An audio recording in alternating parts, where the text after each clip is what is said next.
Yes, that's everybody. Hello and welcome to Saving Sweet William. This week is a long form of how we turned this dilapidated, sorry for itself, old shed into something that we're really proud of at the back of our garden. It was a lot of work and we're going to show you the whole process from start to finish. So let's not waste any more time. Let's jump straight in. We're going to tackle our shed project today. It's a lovely autumn morning here in Zakynthos. What we're going to do today is we're going to get the door off, also hoping to get the window panes out to take the glass out, clean it up and prepare this building for potentially being an outdoor kitchen. We're going to try and get some, oh hello, it's not even going to take much effort, look, the putty just comes straight off the window. Yeah, this is crumbling away, so it'll make the job a lot easier. Alright, let's try to separate the window frame from the structure of the shed.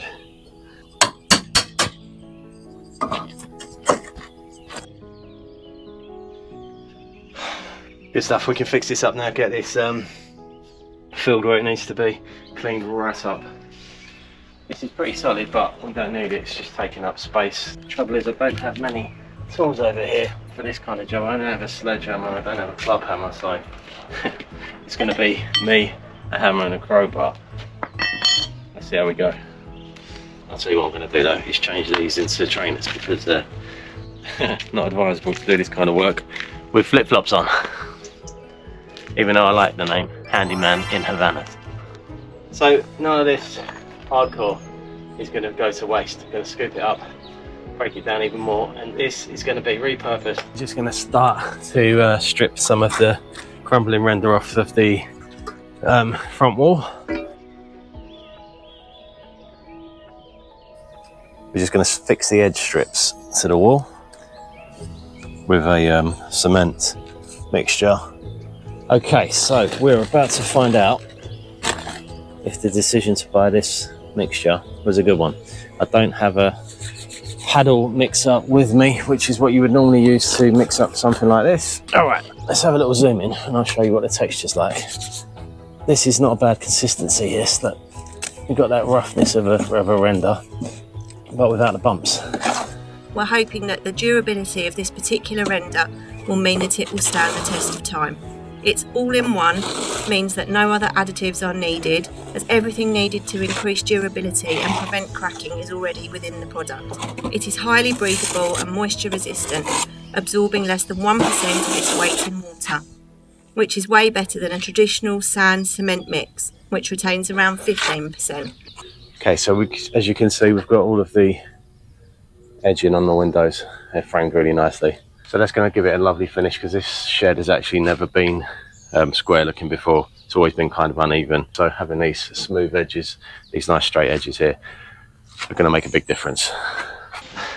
Right, so I found a new way of mixing this render up without breaking your wrist. And this is it. Long piece of wood, leverage it under the armpit and just stir. Previously, we asked our viewers to get involved with this project by giving us your ideas about what the shed should look like and how it should be used. We had some amazing feedback from you all, which we really do appreciate so much, and have decided to go with a rendered finish in traditional colours, with the window opening out onto an ice cream bar where the family can sit and cool off next to the pool. Thank you so much for getting involved. Don't forget to hit subscribe if you haven't already, so we can collaborate again on future projects.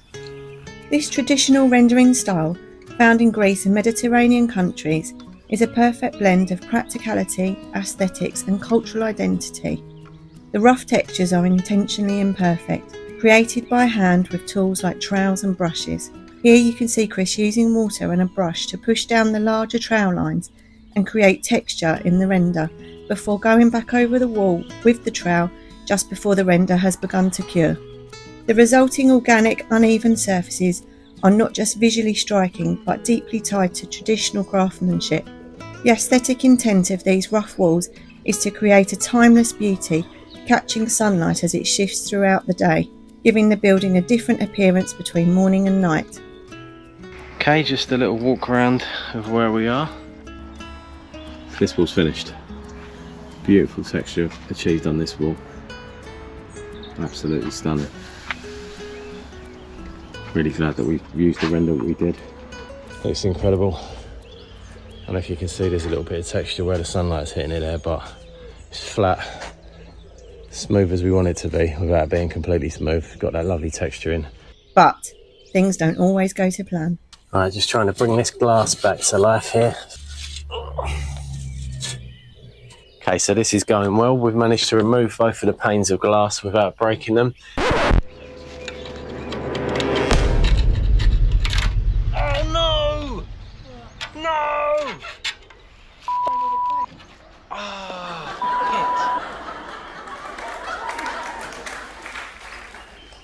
So the swimming pool is drained, completely empty and clean, ready for next summer, and we're going to just use the frame as a workbench. So we've got lots of rotten wood, mainly at the bottom. The top is in really nice condition. This is the product that's going to bring this door back to life.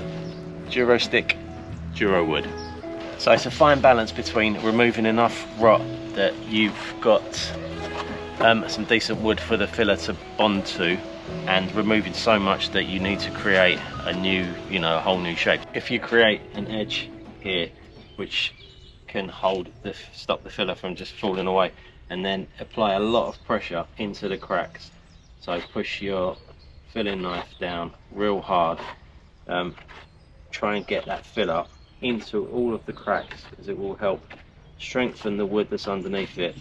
So the wood filler has been drying now for 4 days and it's absolutely solid, ready to be sanded down. When Chris and I found the villa, I didn't realise how much of a perfect opportunity it would be to invest time and creativity into bringing that to life. It's also amazing that this is how Greek people often do things. Rather than just throwing things out and buying new, they pour love back into it to recreate and start again. So we're going to take off the metalwork here. Just put it back on after it's been painted. How striking does that Greek blue look? It absolutely lifts that door, and against the white it's incredible. I'm really, really happy with how this shed's turning out. Oh, dodge the olive tree, dodge the roof. Anything else we've got to dodge?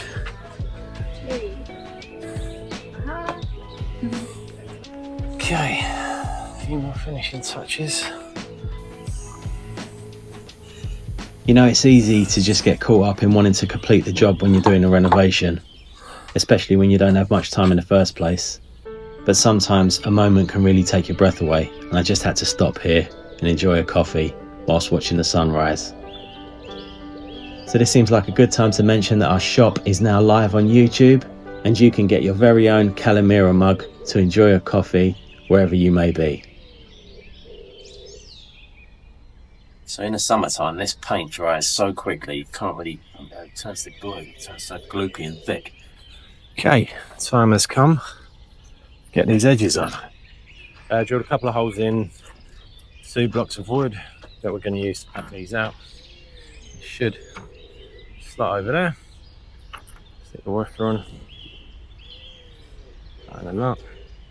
Good. Do you try and reuse and repurpose old materials into something useful during your projects? And do you have any money-saving, eco-friendly DIY tips that you'd like to share with us?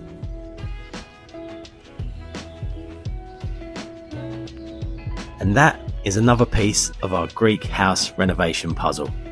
When you walk around the corner towards the back garden, the shed instantly stands out and looks absolutely fantastic. We've got a long way to go to tidy the back of this garden up, but that's another huge project ticked off the list. We really wanted to lovingly restore this beautiful shed. It's an absolutely solid building and it really deserves to be brought back to life in traditional Greek style. The heritage rendering that we've applied to the walls really suits the surroundings, giving a nod to traditional Greek craftsmanship while using modern products that will hopefully stand the test of time.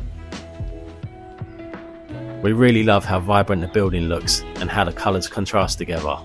We're going to come back in a couple of months to build the bar area, to fix the windows and put them on an upward hinge to create a serving hatch.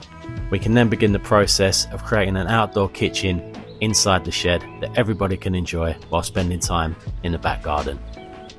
Thank you to everybody who's got involved, everybody who's watched the show, everybody who's liked and subscribed. You're greatly appreciated, and we really look forward to collaborating with you again on the rest of the projects that we have in the house. We hope to see you very, very soon, and thanks again.